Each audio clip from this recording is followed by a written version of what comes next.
Patrice Lumumba lama aamusin oo kaliya waa la dilay. Sanadka markuu ahaa 1961 hogaamiyaha ugu horeeyay ee Congo oo si dimuqraadi ah loo doortay waa la xiray, waa la jir dilay, waa la khaarijiyay. sababtoo ah Belgium buu ka diiday gumeysiga, ma jeclayn gumeysiga. waa qof bani aadan ah, xornimada iyo bani aadanimada iyo sharafta uu leeyahay qadarinay. saadarteeda loo khaarijiyay. taas waxay ahayd sababta sawirkiisa uu muhiim u yahay, uu dhaxal weyn u yahay dadka Afrikaanka oo dhan meel kasta ay joogaan.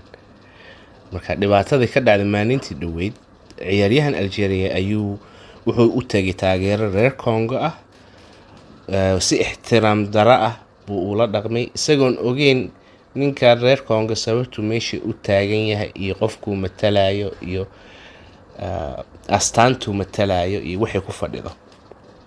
laakiin maxaa dhacay? sheekadu way isbedeshay. Nigeria iyo Algeria baa ciyaarta bilaabay. 2-0 baa laga raayay. Algeria laga adkaaday. marka ciyaaryahankii reer